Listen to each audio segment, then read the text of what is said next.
Мен өз елімді сүйемін. Мен ешқашан басқа елдерге зиянын тигізетін әрекеттер жасаған емеспін және жасамаймын да. Оның үстіне Huawei еш уақытта үкіметтен құпия ақпарат туралы сұраныс алған емес. Huawei және Jianfeiдің негізін қалаушы әлемдік медиа қоғамдастықпен сирек кездесу барысында осылай деді. Әлемнің 170 еліне өз жобаларын іске асырып отырған компанияның тақырыбы соңғы жылдары жиі дау тудырып келеді. Бұған қоса, оған халықаралық тыңшылардан салмақты айыптар тағылуда. Тіпті іс насырға шауып қамауға алуға дейін жетті. Біреулер Huawei Пекин мен Вашингтонның сауда ойынының құрбанына айналды десе, басқалары КХР компанияның көмегімен басқа елдерге тыңшы болып, Жен Дженфейдің балалары технологиялық жаңалықтар мен барлық елге 5G жүйесін енгізуді жүргізіп жатыр деп ойлайды. Қысқасы, сіз Huawei'дің тарихы өте қызық екенін түсінген боларсыз. Міне, осы жайлы мен сіздерге әңгімелеп беремін. Негізінде, компанияның құрылғанына көп болмаған. 1987 жылы Шэньчжэнь қаласында. Оны бұрынғы офицер құрған. Қытай халық азаттық әскерінің инженерлік корпусының бастығының орынбасары Жен Чэньфэй. Әдеттегідей бәрін басынан бастайық. Жен Чэньфэй 1944 жылы 25 қараша күні Қытайдың дамыған Гуйчжу провинциясында өмірге келеді. Оның ата-анасы мектеп мұғалімдері болады. Ал ол өзі отбасындағы 7-ші бала. Оның әке-шешесінің кедей болғаны соншалық, Жен Чэньфэйдің орта мектепті тамамдағанша дұрысты жейдесі де болмаған. Мүмкін сондықтан да болар. Ол бастауыш сыныпта өте тұйық болды. Айтатын несі бар? Ұжымдық рухы дамыған деген себеппен бұл жігітті тіпті комсомолға қабылдау барысында да бас тартады. Алайда, бұған қарамастан ол мектепті үздік бітіреді. 1963 жылы ол өз күшімен Чунцина университетіне оқуға түседі. Бұл сол уақыттағы құрылыс инженерлерін оқытып шығаратын беделді оқу орны еді. Әрине, кедей отбасынан шыққан қарапайым бала осындай жетістікке жетеді деп ешкім ойламады. Бірақ оның өмірге деген өз жоспарлары болатын. Қытай мәдени революциясы кезінде институтты аяқтағаннан кейін оның алдында әрі қарай не істеу керек деген сұрақ тұрды. Өзгелер секілді өнеркәсіп кәсіпорында жұмыс жасау ма, әлде жүрегін қалаған іспен айналысу ма? Сіздер ойлап отырғандай ол екінші нұсқаны таңдайды. Қысқасы, ол жұмыс істеуге бармайды. Электрониканы егжей-тегжейлі зерттеуге бел буады. Және мұны ол өз еркімен Шанхай университетінің жұмыс оқулықтарымен жасайды. Оны бұл қадамға кездейсоқтық апарады. Бір күні ол кабинетті шатастырып алып, Удзиканның лекциясына тап болады. Қытайдағы компьютер саласының пионері. Дәріс барысында компьютердің қызметі баяндалады. Бірақ Жен Чэньфэйдің айтуынша 2 сағаттық дәрістен ештеңе түсінбеген. Десе де, сол дәріс компьютерге деген құштарлығын арттырған. Осылайша, ол әр күн сайын компьютерлік іс бойынша кітаптар мен материалдардағы жаңа ақпараттармен таныса бастайды.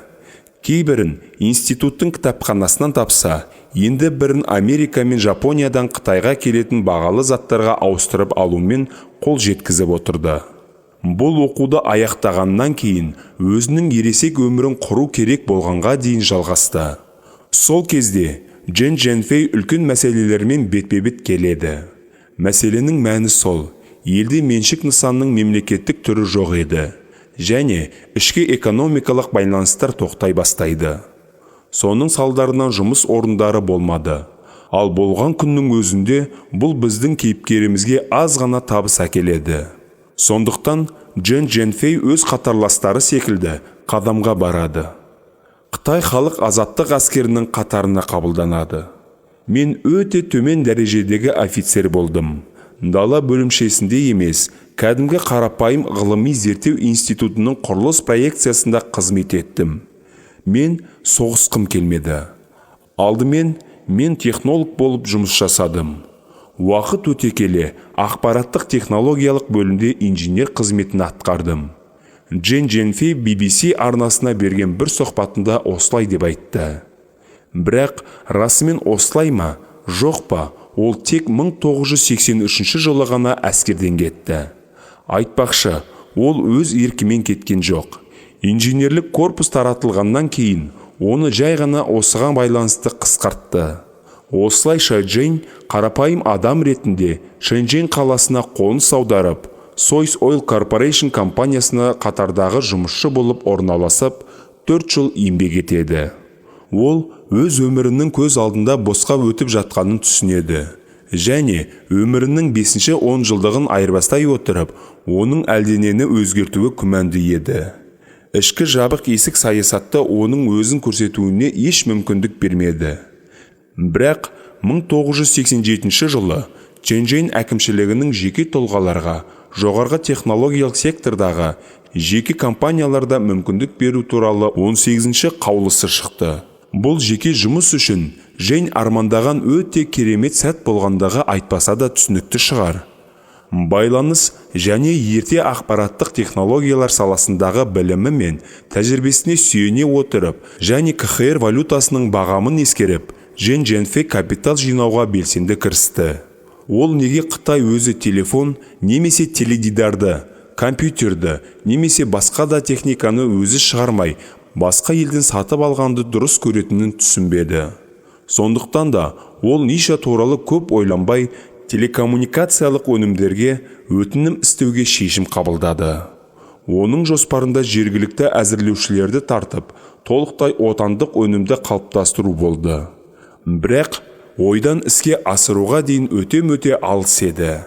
Кәсіпорынның бастапқы жарғылық капиталы 21 мың юанды құрады. Шамамен сол кездегі баға бойынша есептелгенде $6,000 құрады. Оның үстіне бұл соманы бүкіл әлем болып жинады. Муниципалитетті жеке компанияларды тіркеуге арналған ең аз жарғылық капитал 20 мың юанға дейін тең болды. Бірақ бұған қоса кемінде құрылтайшы 5 акционердің болуы керек еді. Осы талаптарды ескере отырып, Джен Джэньфэйге баяғыдағы әскердегі ескі таныстарымен жақсы қарым-қатынаста болды. Сондай-ақ, Source Oil Corporation'дағы жұмысынан кейін бұл жұмыс күйіп кетуі мүмкін еді. Қаржылық мәселелер шешілгеннен кейін атау ойлап табу керек болды. Әрине, ол кездейсоқ қойылмады. Huawei'дің түп нұсқасында 2 бірдей иероглиф пайдаланды. Алғашқысы қытайша гүл деген сөзден шығады. Сол себептен емес пе, компанияның логотипі стильденген гүл. Алайда, ол Қытай немесе қытайлық сөзінің мағынасын беру үшін жиі пайдаланады. Екінші символ жетістік немесе әрекет дегенді білдіреді. Ал осы екі сөзді қосқандағы толық мағына Қытай жетістігі деп аударылады. Логотипке келер болсақ, оның 8 жапырағы әлемнің 8 жарық бөлігін білдіреді.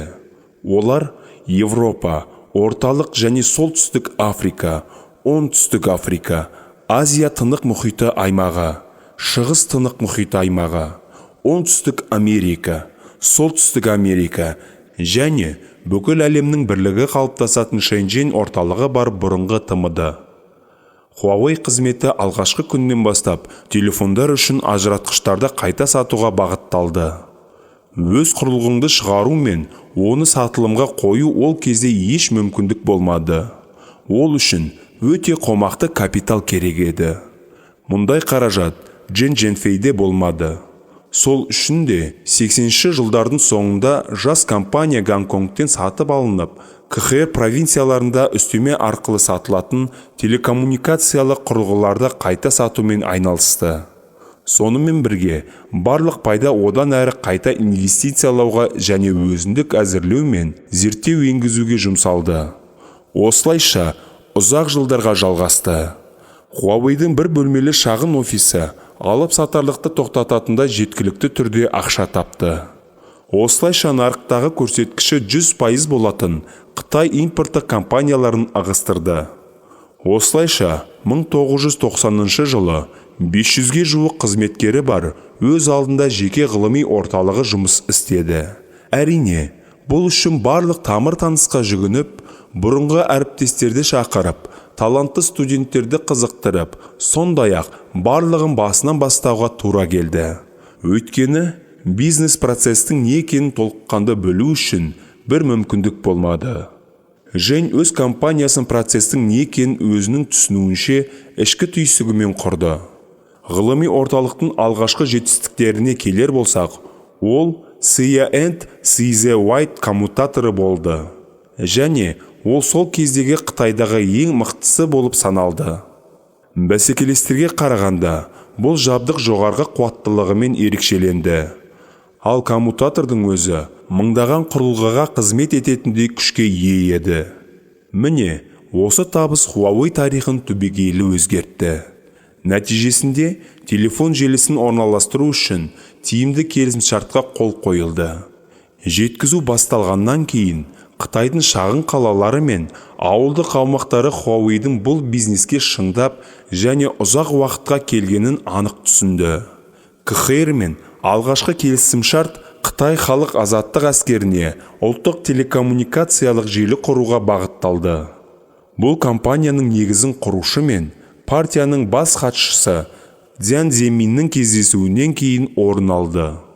Ол сол кезде өз әзірлемесі жоқ, мемлекет қарулы күштері жоқ елмен тең деген болатын.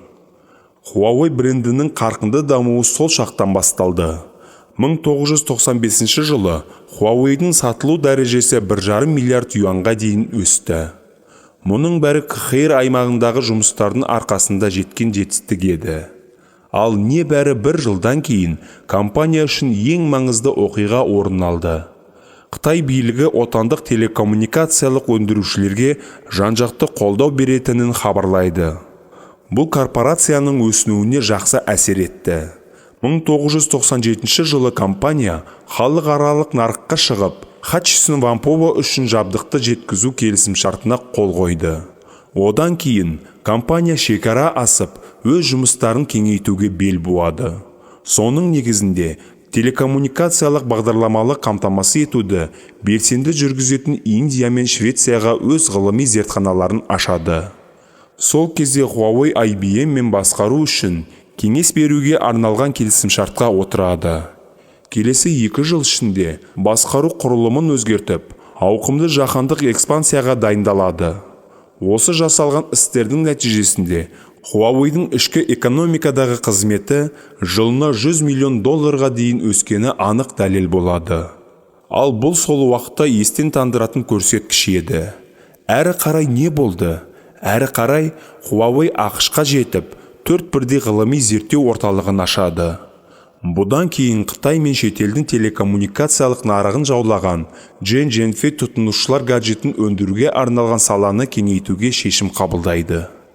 Жаңа нарыққа шығудың нәтижесі Huawei Device мекемесі 2003 жылы бөлімше болды. Ұзақ уақыт өтпей, қорытынды ойдағыдай болып шықты. Өйткені барлық сатылымдар сәтті жүргізілді. 2004 жылы компания голландиялық оператор Telfort'ың 3-ші ұрпағына желі дамытуды қолға алады. Келісімшарт бойынша $25 миллион. Сондай-ақ, бұған дейін кәсіпорын болған біріккен Siemens жарияланым әзірледі.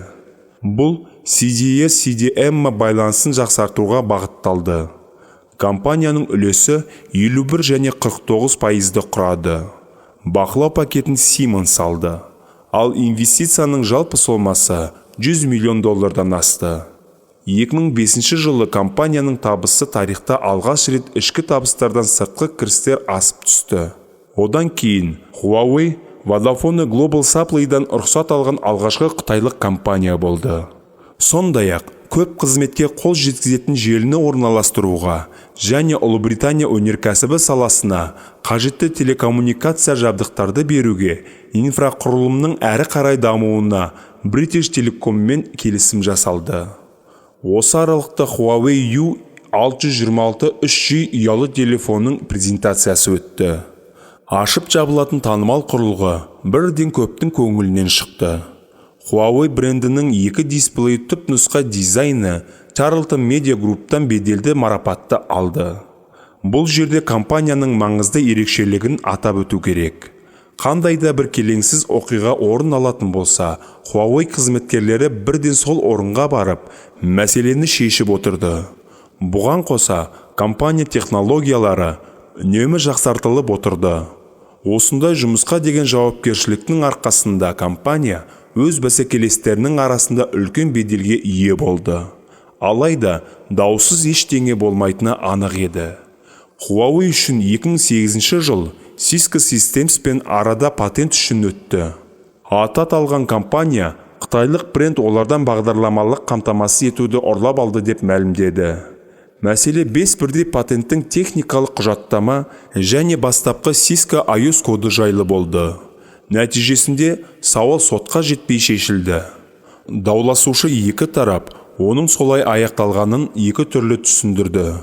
Cisco әділдік орнап, өз құқығымызды қорғадық десе, Huawei Cisco Systems сотта ұтылатындарын алдын ала біліп, келісімге келді деп айтты. Бұл Huawei-дің басынан өткен даулы алғашқы мәселе емес еді. Бірақ қалай болған күнде де ол компанияның серпін алуына еш кедергі келтірмеді. 2008 жылы Huawei Optuspен бірге инновациялық орталықтар ашады және америкалық нарықтағы Teluspен бөлу үшін жоғарғы жылдамдықтағы мобильді қосылу үшін аса ірі жобаны қолға алады. 2010 жылдың шілде айында Huawei-ге Fortuna Global 500-дің рейтингісіне орын беріледі. Әлемдегі ең ірі компаниялардың рейтингі Fortuna журналында жарияланады. Huawei ол тізімге жалпы сатылым көлемі $22,9 миллиард болғандықтан енді, және оның таза пайдасы 2 және 8 миллиард долларға жетті. 2010 жылғы статистикаға сәйкес, қытайлық компания мен барлық мобильді операторлардың 80% серіктес болды. Бұл 50-ден астам әлемге әйгілі компаниялар. Осының негізінде Huawei барлық дүние жүзі бойынша алдыңғы шепте болды. Түсініп отырғандарыңыздай, телефон өндіру мен кейбір гаджеттерді шығару бизнестің аз ғана үлесінде болды. Жай ғана жан рахаты үшін ғана. Өз кезегінде өндіруші неғұрлым бюджеттік смартфондарды шығаруға бейімделді. Оның үстіне әу баста қандай да бір мега инновациялық әлдене шығару ойда болмаған. Қол жетімді смартфон шығарып, оның ішіне барлық керекті заттарды енгізу керек деген жай ғана қарапайым талап тұрды. Осы тәсілдің арқасында ең үздік мобильді телефон шығарушылардың тізімінде 3-ші орынға ие болды. Бренд Apple және Samsung деген танымал компанияларға ғана есе жіберіп алған еді. 2012 жылы The Economist басылымы Huawei-ді дүние жүзі бойынша телекоммуникациялық құрылғылар сататын алпауыт сатушы деп атап, жуық арада оған тең келер бәсекелес бола қоймас деп жазды. Одан әрі 2014 жылы компания тағы да келеңсіз дауға ұшырайды. MWC көрмесінде тизер желісінде Huawei компаниясы Apple өнімдерін ашық келе кетеді. Дәл осы конференция барысында болашақта ең ыңғайлы құрылғы саналатын алғашқы MediaPad X2 планшеті ұсынылды. Бірнеше айлардан кейін Huawei S-Kent Pass 7 және S-Kent Mate 7 смартфондары жарыққа шықты. Негізі 2014 жыл бренд тарихында серпіліс пен даму жылы болды. Таза табыс көрсеткіші $4,5 миллиард өсті. Сол кезде Huawei телекоммуникациялық нарықтың үздігі деп саналды. Одан әрі әлемдік деңгейдегі дау орын алды. Оған себеп ақш Huawei-дің техникасы заманауи қауіпсіздік стандартқа сай емес деп мәлімдеу болды. Смартфондар мен гаджеттер әдеттен тыс осал деді олар. Америкалықтар Huawei-ге тыңшы деген айып тақты. ақш Федералдық тергеу бюросының директоры Кристофер Рей баспасөз конференциясы кезінде Huawei америкалық компаниялардың гүлденуі мен экономикаға қайшы келетін лас бизнес тәжірибемен айналысты деді. Рейдің сөзінше, Американың әл-ауқаты оның ұлттық қауіпсіздігіне байланысты. Ал Huawei секілді қытайлық компаниялардың ықпалы үлкен қауіп төндіреді. Және америкалық сот осындай шешімге келеді деді ол. Алайда, Huawei тарихындағы осындай дауларға қарамастан, қытайлық сатушы компания өз саласында көшбасшы болып келеді. 2020 жылдың алғашқы 90-дағы таза табыс 19%-ға өсті. Ол жалпы көлем бойынша Apple мен Samsung-ті басып озды. Бүгінгі таңда Huawei көп миллиард долларлық капиталдандыруы бар табысты корпорация. Ең бастысы, әрі қарай дамуға арналған жоғарғы әулеті бар. Өткен ғасырдың 90-шы жылдардың аяғынан бастап, Huawei белсенді өсті және дамыды. Оның серіктесі ретінде әлемдік деңгейдегі Siemens, Nokia, Motorola, Telecom секілді көп танымал компаниялары болды. Олардың көбісімен біріккен кәсіпорындар да құрылды. Нәтижесінде Huawei сол кәсіпорындардың иесі болып саналып, бөлігі серіктес компанияларға тиесілі болатын. Біртін ауқымды кеңейту өз жемісін берді. Сондықтан да Huawei секілді телекоммуникациялық алыпқа қарап отырып, бизнесті қалай жүргізуді үйренуге болады. Аталған компанияның басшылығы барлығын нөлден бастап, әлемдік индустрияда лайықты орын алуға болатындығын дәлелдеді. Компания қазір де белсенді түрде даму үстінде. Ал негізін қалаушы әкей Джен Женфейге келер болсақ, ол бүгінгі таңда да компанияның президенті қызметінде. Жасы 77-де. Оның байлығы 1,5 миллиард долларды құрайды.